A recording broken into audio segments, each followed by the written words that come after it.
कि अगर आप इस टॉपिक को अच्छे तरीके से समझ जाते हैं तो हम गारंटी के साथ कहते हैं कि एग्जाम में 5 से 10 नंबर आपके कंफर्म हो जाएंगे। और यदि एग्जाम में कम से कम 5 से 10 नंबर कंफर्म नहीं हुआ तो आप इस वीडियो को जितना डिसलाइक मारना है मार सकते हो, जो भी कमेंट में बोलना है बोल सकते हो, हम स्वेच्छा से उसे स्वीकार कर लेंगे। लेकिन हाँ, अगर इस वीडियो को देख करके आपको ऐसा लगे कि हाँ 5 से 10 नंबर मेरा इस वीडियो देखने से कंप्लीट हो गया, मिनिमम 5 नंबर भी अगर कंप्लीट हो गया तो लाइक जरूर करेंगे और कमेंट में हमारे लिए एक शब्द जरूर कहेंगे जो कि हमें अच्छा लगे। तो चलिए हम वीडियो को शुरू करते हैं और सबसे पहले आपको बताते हैं कि क्या हम इस वीडियो में आपको बताने वाले हैं। आप लोग साइंस का यदि मॉडल पेपर देखिएगा या फिर साइंस का क्वेश्चन बैंक उठा करके देखिए, उसमें केमिस्ट्री में ऑब्जेक्टिव में ही सिर्फ 4-5 क्वेश्चन ऐसा रहता है जिसमें आपको अभिक्रिया को पहचानना रहता है। क्वेश्चन में आपका समीकरण दे देगा और पूछ देगा कि बताइए यह कौन सी अभिक्रिया है। अति लघुत्तरीय प्रश्न और लघुत्तरीय प्रश्न में भी पूछा जाता है कि बताइए द्विविस्थापन अभिक्रिया क्या होता है, विस्थापन अभिक्रिया क्या होता है, संयोजन अभिक्रिया क्या होता है, वियोजन अभिक्रिया क्या होता है, उपचयन एवं अपचयन अभिक्रिया क्या होता है, रिडॉक्स रिएक्शन किसे कहते हैं। इस प्रकार के क्वेश्चन आपके एग्जाम में केमिस्ट्री में हर हाल में पूछे जाते हैं, चाहे आप कोई भी वर्ष का क्वेश्चन बैंक उठा करके देख लीजिए। अगर नहीं पूछा जाता है तो आप हमें कमेंट में जरूर बताइएगा, लेकिन जहां तक हम जानते हैं, जहां तक हमारी समझ है, इस प्रकार का क्वेश्चन पूछा जाता है। तो चलिए आज आपको हम बहुत ही सरल भाषा में बहुत ही बारीकी से इस प्रकार से आपको हम सारे अभिक्रिया के बारे में बता देंगे कि आज के बाद अब जिंदगी भर कभी भी आपको इस प्रकार की अभिक्रिया में दिक्कत नहीं होगा। तो चलिए हम शुरू करते हैं और आपको बारी बारी से एक एक अभिक्रिया के बारे में बहुत ही बारीकी से समझा करके बताते हैं। तो सबसे पहले हम लोग जान लेंगे कि रासायनिक अभिक्रियाएं होते कितने प्रकार के हैं, कौन कौन सी अभिक्रिया है जो कि हमारे लिए ज्यादा महत्वपूर्ण है, कौन कौन सी अभिक्रिया हमारे एग्जाम में पूछा जाता है। तो देखिए, सबसे पहला अभिक्रिया होता है संयोजन अभिक्रिया, दूसरा होता है वियोजन अभिक्रिया, उसके बाद आता है विस्थापन, उसके बाद हो जाता है द्विविस्थापन और अंत में होता है उपचयन एवं अपचयन अभिक्रिया। और उपचयन एवं अपचयन अभिक्रिया मिलाकर के बनता है रिडॉक्स अभिक्रिया, जिसको रिडॉक्स रिएक्शन भी बोलते हैं। तो बारी बारी से हम आपको पूरा डिटेल में बताएंगे कि किस प्रकार से आप समीकरण देखते के साथ ही पहचान जाइएगा कि यह कौन सी अभिक्रिया है। आप समीकरण देखिएगा और तुरंत पहचान जाइएगा कि यह संयोजन अभिक्रिया है या वियोजन अभिक्रिया है। और अगर आप पहचानना सीख गए तो समझ जाइएगा कि 5 से 10 नंबर आपके एग्जाम में कंफर्म हो गए। तो चलिए सबसे पहले हम लोग बारी बारी से एक एक करके पहले नंबर अभिक्रिया से शुरू करते हैं। तो सबसे पहला नंबर कह रहा है संयोजन अभिक्रिया। तो हम लोग समझते हैं कि संयोजन अभिक्रिया क्या होता है। तो सबसे पहले हम आपको एक बेसिक चीज बता देते हैं जिसे हम आपको पहले भी बता चुके हैं, लेकिन फिर से हम एक बार रिवाइज कर दे रहे हैं। आप लोग कोई भी समीकरण देखे होंगे, कोई भी अभिक्रिया देखे होंगे, उसमें जो बीच में जो तीर वाला निशान रहता है उसके बाईं तरफ, मतलब जो इधर का भाग होता है उसको अभिकारक बोला जाता है, और जो बीच में तीर वाला निशान होता है उसके दाहिने तरफ वाले को प्रतिफल बोला जाता है। तो आप लोग अब याद रखिएगा कि प्रतिफल किसको बोलते हैं और अभिकारक किसको बोलते हैं। चलिए, इतना तो बेसिक चीज हो गया। अब हम आपको बताते हैं कि संयोजन अभिक्रिया अगर आपसे पूछ दे तो इसको कैसे पहचानना है। कैसे हम लोग पहचानेंगे कि यह जो अभिक्रिया दिया हुआ है यह संयोजन अभिक्रिया है। तो बस आप लोग यहाँ से एक चीज ध्यान रखिए, A+B से बन गया AB। ठीक है, बस आप लोग इसको ध्यान रखिए, A+B से क्या बन गया, AB। जहां पर A और B क्या है, अभिकारक है, और AB क्या है, तो AB प्रतिफल है। अब देखिए हम लोग कैसे समझते हैं कि कौन सा अभिक्रिया होता है। जैसे देखिए यहाँ पर एक अभिक्रिया दिया हुआ है CaO + H2O से बन जाता है CaOH का दिहोल 2। CaO जिसको कि चूना पत्थर बोलते हैं, H2O इसको जल बोला जाता है, लेकिन CaOH का दिहोल 2 इसको बुझा हुआ चूना बोला जाता है। आप लोग इसे समझते होंगे। तो चलिए हम लोग समझते हैं। यहाँ पर एक के स्थान पर क्या है, CaO है जो कि सॉलिड रूप में है, ठोस रूप में है, जिसको चूना पत्थर बोलते हैं। और B के स्थान पर क्या है, देखिए हम आपको यहाँ से इस प्रकार से बताते हैं। A के स्थान पर क्या हो गया, CaO हो गया। B के स्थान पर क्या हो गया, H2O हो गया। और AB के स्थान पर क्या हो गया, CaOH का दिहोल 2 हो गया। तो बस अगर A+B से AB बन रहा है तो समझ जाइएगा कि संयोजन अभिक्रिया है। कहने का मतलब आप सिंपल भाषा में समझिए। अगर इधर देख लीजिएगा कि 2 है, ठीक है, जैसे आप लोग देख रहे हैं कि 2 अलग अलग है, CaO + H2O, मतलब इसको हम लोग मान लेते हैं A+B। ठीक है, CaO और H2O। और अगर दोनों मिल करके कोई एक बना रहा है, मतलब दोनों को हम गुना कर दे रहे हैं, तो अगर CaO और H2O दोनों को मिला करके अगर हम लोग एक बना रहे हैं तो हो रहा है CaOH का दिहोल 2। बस आप लोग को क्या देखना है कि अगर 2 मिल करके एक बन रहा है तो इसको संयोजन अभिक्रिया कहते हैं। ठीक है, 2 मिल करके एक बन रहा है तो इसको संयोजन अभिक्रिया कहते हैं। एकदम सिंपल भाषा में समझिए। दो मिलकर के एक बन रहा है, संयोजन अभिक्रिया हो जाएगा।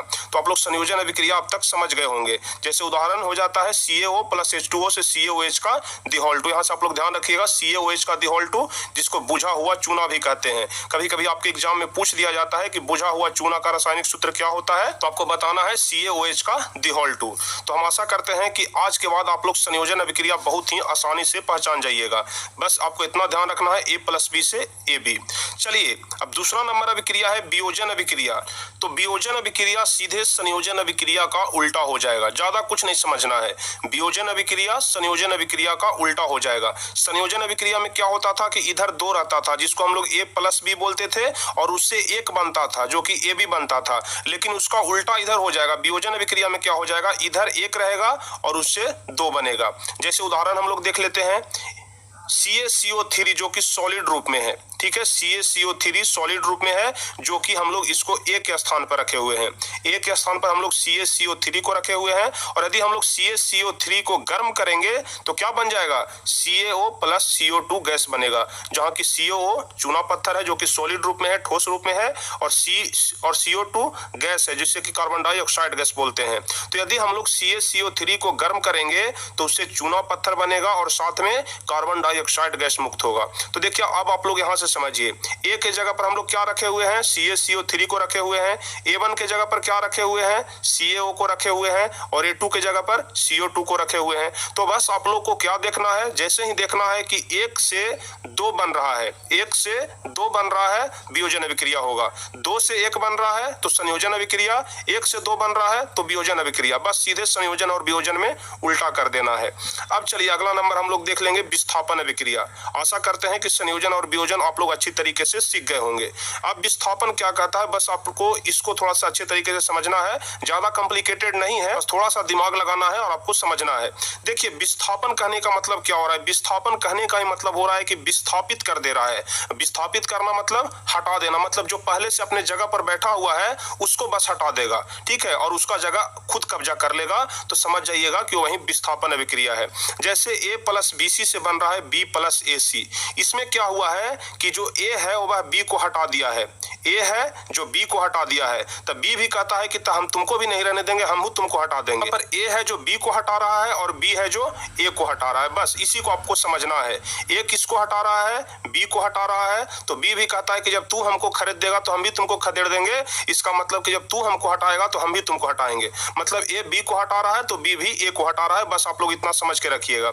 अब देखिए हम लोग यहाँ समीकरण के माध्यम से समझते हैं। A के जगह पर क्या है, Fe है, B के जगह पर क्या है, Cu है, C के जगह पर क्या है, SO4 है। उसके बाद इधर आ जाइए तो B के जगह पर क्या है, Cu है, A के जगह पर क्या है, Fe है, और C के जगह पर क्या है, SO4 है। अब देखिए आपको इधर वाला पार्ट को अभी छोड़ देना है, इधर इतना ध्यान नहीं देना है, जहां पर हम आपको बता रहे हैं बस उसको समझिए।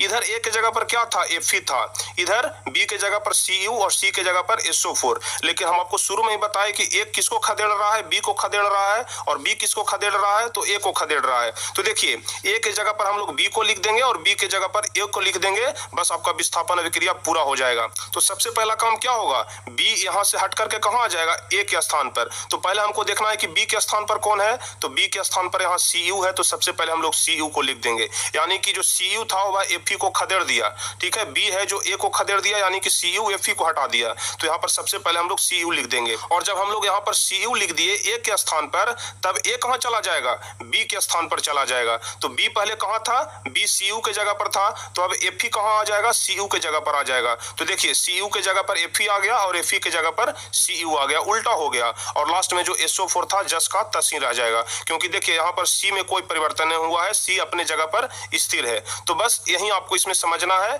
A किसको खदेड़ रहा है, B को, और B खदेड़ रहा है A को, बस AB का उलटफेर हो रहा है। बस यदि AB का उलटफेर हो तो आपको समझ जाना चाहिएगा कि विस्थापन अभिक्रिया है। तो आप लोग यहाँ तक तो समझ गए होंगे, Fe प्लस CuSO4 से बन रहा है Cu प्लस FeSO4, जहाँ Fe लोहा है, CuSO4 का रंग कैसा है, नीला है, और FeSO4 का रंग कैसा है, तो हरा है। चलिए विस्थापन अभिक्रिया भी आप लोग अच्छे तरीके से समझ गए होंगे। अब चलिए द्विविस्थापन अभिक्रिया समझेंगे। द्विविस्थापन अभिक्रिया और विस्थापन अभिक्रिया में कोई ज्यादा अंतर नहीं है, बस अंतर इतना है कि यहाँ पर सिर्फ A रहता था और यहाँ पर BC रहता था, मतलब एक यहाँ पर रहता था और दो यहाँ पर रहता था, लेकिन यहाँ पर क्या है, 2 इधर भी रहेगा और 2 इधर भी रहेगा, लेकिन दोनों में फिर से खदेड़ा खदेड़ी होगा। कैसे खदेड़ा खदेड़ी होगा जो आप लोग देख लीजिए। ए है जो यहाँ पर सी को खदेड़ रहा है, तो सी भी कहता है कि तो हम भी तुमको खदेड़ देंगे, मतलब ए है जो सी को खदेड़ रहा है तो सी ए को हटा दे रहा है। बस ए और सी का उलटफेर कर देना है, बाकी सब कुछ सेम का सेम ही रह जाएगा। तो सबसे पहले हम लोग देख लेंगे, ए के जगह पर क्या है, बी ए है, बी के जगह पर क्या है, Cl2 है, सी के जगह पर क्या है, Na2 है, डी के जगह पर क्या है, SO4 है। अब देख लीजिए, सी के जगह पर क्या है, Na2 है, बी के जगह पर क्या है, Cl2 है, ए के जगह पर क्या है, Ba है और डी के जगह पर क्या है, SO4 है। बस, तो आपको अभी लास्ट वाला ध्यान नहीं देना है, पहले शुरू में ही आपको देख लेना है। तो चलिए हम लोग शुरू में देख लेते हैं। पहले AB plus CD BaCl2 plus Na2SO4। तो सबसे पहले C कहां पर आ जाएगा, C जो है वह A के स्थान पर आ जाएगा। तो यहाँ पर C कहां है, तो C Na2 है, तो Na2 कहां आ जाएगा, A के स्थान पर, यानी कि सबसे पहले। तो हम लोग Na2 को A के स्थान पर यानी कि सबसे पहले लिख दिए। उसके बाद B, तो B का कोई स्थान चेंज नहीं हुआ है, तो B जस का तस हो जाएगा, यानी कि यहाँ पर B के स्थान पर Cl2 था, तो हम लोग यहाँ पर भी Cl2 को ही लिख दिए। तो देखिए, C आ गया A के स्थान पर और B जस का तस रह गया, तो क्या बन गया, Na2Cl2। अब देख लीजिए, C के स्थान पर यहाँ पर क्या आ जाएगा, यहाँ पर जो C है, C के स्थान पर क्या आएगा, C के स्थान पर A आ जाएगा। तो यहाँ पर हम लोग देखेंगे कि A के स्थान पर कौन था, तो A के स्थान पर Ba था, तो Ba यहाँ पर आ गया। और लास्ट में D में कोई परिवर्तन नहीं हुआ है, D अपने जगह पर स्थिर है, तो BaSO4 यहाँ पर लिखा गया। तो देख लीजिए, तो एक बार फिर से हम रिवीजन कर रहे हैं, आप लोग देख लीजिएगा। सबसे पहले Na2 जो कि C के जगह पर था लेकिन अब A के स्थान पर आ गया। उसके बाद B में कोई परिवर्तन नहीं हुआ, तो Cl2 के जगह पर हम लोग Cl2 लिख दिए। बस आपको क्या करना है, Ba के जगह पर Na2 आ जाएगा और Na2 के जगह पर Ba आ जाएगा। बस आपको इतना ही चेंज करना है, A के जगह पर C और C के जगह पर A। लेकिन अब आप लोग यहाँ से देखिए, Na2Cl2 है ना, Na2Cl2 मतलब कि सोडियम भी 2 है और Cl2 भी यहाँ पर 2 है। तो क्या करेंगे कि हम NaCl लिख देंगे और पहले 2 लगा देंगे, और यदि हम लोग पहले 2 लगा देंगे यहाँ पर, तो यह दोनों के लिए 2 काम कर जाएगा। तो क्या बन जाएगा नया समीकरण, 2NaCl प्लस BaSO4। तो यदि समीकरण पूछता है कि BaCl2 प्लस Na2SO4 से क्या बनेगा, तो बनेगा 2NaCl प्लस BaSO4। इसी को बोलते हैं द्विव विस्थापन अभिक्रिया। तो हम आशा करते हैं कि आपको द्विव विस्थापन अभिक्रिया भी अच्छे तरीके से समझ में आ गया होगा। तो अभी तक हम आपको 4 रिएक्शन बताए, पहला संयोजन, दूसरा वियोजन, तीसरा विस्थापन और चौथा द्विव विस्थापन अभिक्रिया। अगर किसी प्रकार का कोई भी डाउट रह जाए तो आप हमें नीचे कमेंट में जरूर पूछ लीजिएगा। अब चलिए हम लोग 5वें नंबर पर चलेंगे, जिसको बोलते हैं उपचयन वो अपचयन। तो सबसे पहले आप लोग ध्यान रखिएगा कि उपचयन को अंग्रेजी में ऑक्सीडेशन बोलते हैं और अपचयन को अंग्रेजी में रिडक्शन बोलते हैं। और ऑक्सीडेशन और रिडक्शन दोनों मिल करके ही बनाता है रिडॉक्स रिएक्शन। कैसे, देख लीजिए, रिडक्शन का शुरू का 3 अक्षर RED और ऑक्सीडेशन का शुरू का 2 अक्षर OX। ऑक्स मतलब बैल होता है, लेकिन आप लोग यहाँ पर बैल मत समझिएगा। रिडक्शन का शुरू का 3 अक्षर रेड और यहाँ पर OX, दोनों मिलकर के क्या बन गया, REDOX, यानी कि रिडॉक्स रिएक्शन बन गया। तो यहाँ से एक बात सामने निकल करके आती है कि अपचयन और उपचयन यानी कि ऑक्सीडेशन और रिडक्शन मिलकर के ही रिडॉक्स रिएक्शन बनाता है। 5वां आप लोग यहाँ तक समझ गए होंगे। अब चलिए हम पहचानने का तरीका बताते हैं कि किस प्रकार से अपचयन और उपचयन को आप लोग पहचान सकते हैं। बहुत ही ज्यादा आसान है, बस थोड़ा सा ध्यान देने की जरूरत है। सबसे पहले हम लोग उपचयन देख लेते हैं, जिसको कि ऑक्सीडेशन बोलते हैं। कैसे पहचानेंगे कि यह उपचयन अभिक्रिया है, यह ऑक्सीडेशन रिएक्शन है। तो देख लीजिए, अगर इसमें 3 पार्ट हम आपको बताएंगे, 3 पॉइंट बताएंगे। पहला, यदि इलेक्ट्रॉन का ह्रास हो, ठीक है, पहला यदि इलेक्ट्रॉन का ह्रास हो तो समझ जाना चाहिए कि उपचयन अभिक्रिया है। यदि हाइड्रोजन का ह्रास हो तो भी समझ जाना चाहिए कि उपचयन अभिक्रिया है। लेकिन यदि ऑक्सीजन का योग हो तो समझ जाना चाहिए कि उपचयन अभिक्रिया है। मतलब 3 केस यहाँ से सामने निकल करके आ रहा है। यदि इलेक्ट्रॉन का ह्रास हो तो भी उपचयन, यदि हाइड्रोजन का ह्रास हो तो भी उपचयन, और यदि ऑक्सीजन का योग हो तो भी उपचयन। उदाहरण के तौर पर आप लोग देख सकते हैं, Zn से बन गया Zn2+, लेकिन इसमें 2 इलेक्ट्रॉन का ह्रास हो रहा है। 2NH3 से बन गया N2+ 3H2, यानी कि यहाँ पर हाइड्रोजन बाहर हो रहा है, मतलब हाइड्रोजन का ह्रास हो रहा है, तो इसको भी हम लोग बोलेंगे उपचयन। यहाँ पर बन रहा है 2Mg+O2 को यदि हम लोग गर्म करेंगे तो बन जाएगा 2MgO।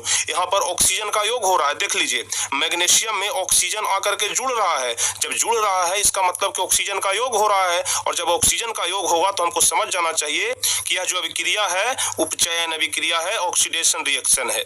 तो हम आशा करते हैं कि आप लोग उपचयन अभिक्रिया भी अच्छे तरीके से समझ गए होंगे। अब सबसे लास्ट वाला बच गया अपचयन, जो कि सीधे उपचयन का उल्टा है, सीधे उपचयन का उल्टा है। तो सबसे पहले उल्टा जानने के लिए हमको सीधा अच्छे तरीके से समझना पड़ेगा। तो बस आप लोग इसको अपने मन में अभी रखिएगा और ध्यान से समझते रहिएगा कि क्या हम आपको उपचयन में बताए हैं, और सीधे यहाँ पर आकर के इसका उल्टा कर देना है। उल्टा कैसे करेंगे? उपचयन में आप लोग देख रहे थे कि इलेक्ट्रॉन का ह्रास हो रहा था, उपचयन में इलेक्ट्रॉन का ह्रास हो रहा था, लेकिन अपचयन में इलेक्ट्रॉन का योग होगा। उपचयन में आप लोग देख रहे थे कि हाइड्रोजन का ह्रास हो रहा था, लेकिन अपचयन में यहाँ पर हाइड्रोजन का योग होगा। लेकिन उपचयन में आप लोग देख रहे थे कि ऑक्सीजन का योग हो रहा है, लेकिन अपचयन में ऑक्सीजन का ह्रास होगा। मतलब उपचयन में जहां जहां पर भी ह्रास हो रहा था वहां पर योग होगा, और जहां पर भी योग हो रहा था वहां पर ह्रास हो जाएगा। जैसे हम लोग उदाहरण के माध्यम से समझते हैं, Cu2+, लेकिन इसमें क्या कर रहा है कि इलेक्ट्रॉन का योग हो रहा है। तो देख लीजिए 2 इलेक्ट्रॉन यहाँ पर आकर के जुड़ गया, और जब 2 इलेक्ट्रॉन यहाँ पर आकर के जुड़ गया तो यह Cu बन गया। N2+3H2, N2+3H2 मतलब हाइड्रोजन का योग हो रहा है, N2 के साथ आकर के हाइड्रोजन जुड़ रहा है, और जब जुड़ रहा है तो इसको बोलेंगे कि हाइड्रोजन का योग हो रहा है। और जब हाइड्रोजन का योग हो रहा है तो N2+3H2 से क्या बन जाएगा? 2NH3। और उसके बाद देख लीजिए सबसे लास्ट वाला में ऑक्सीजन का ह्रास हो रहा है, सबसे लास्ट वाला में ऑक्सीजन का ह्रास हो रहा है, FeO+CO, FeO+CO तो क्या बन गया? Fe+CO2। ठीक है, यहाँ पर ऑक्सीजन का ह्रास हो रहा है, ध्यान रखिएगा। तो चलिए हम आशा करते हैं कि आप लोग सारे विक्रिया अच्छे तरीके से समझ गए होंगे, सारे विक्रिया अच्छे तरीके से समझ गए होंगे। आपके दिमाग में एकदम समझिए कि डाटा ट्रांसफर हो गया होगा, जो हमारे दिमाग में डाटा था वो आपके दिमाग में डाटा ट्रांसफर हो गया होगा। इतना हम सरल भाषा में करके इतना बारीकी से हम आपको बताए। अगर इसके बाद भी आपके मन में कोई भी किसी प्रकार का कोई भी डाउट रह जाता है, अगर आपका कंसेप्ट क्लियर नहीं होता है तो आप हमें नीचे कमेंट में जरूर बताइएगा, और यदि समझ में आ जाए तो वीडियो को लाइक जरूर कर दीजिएगा, और कमेंट में हमारे लिए 2 बात जरूर लिख दीजिएगा कि सर कैसे आपका समझाने का तरीका है, और जो समझाने का तरीका है मेरे पास उस समझाने के तरीके से जो हम आपको बताए वह कितना आपको पसंद आया, और अगर पसंद आया तो लाइक जरूर कर दीजिएगा। तो चलिए हम आशा करते हैं कि आज के बाद आपको अभिक्रिया में किसी प्रकार का कोई भी दिक्कत नहीं होगा। देखते के साथ आप लोग पहचान जाइएगा कि संयोजन अभिक्रिया कौन है, वियोजन कौन है, विस्थापन कौन है, द्वितीय विस्थापन कौन है, और उसके अलावा उपचयन कौन है, अपचयन कौन है। क्योंकि केमिस्ट्री में हमेशा क्वेश्चन पूछा जाता है, क्योंकि केमिस्ट्री में हमेशा ऐसा क्वेश्चन पूछा जाता है। 5-6 क्वेश्चन तो आपको ऑब्जेक्टिव में ही मिल जाएगा, उसके अलावा सब्जेक्टिव में पूछेगा, जो समझिए कि आपको बोनस पॉइंट रहेगा। तो चलिए आपको यह क्लास कैसे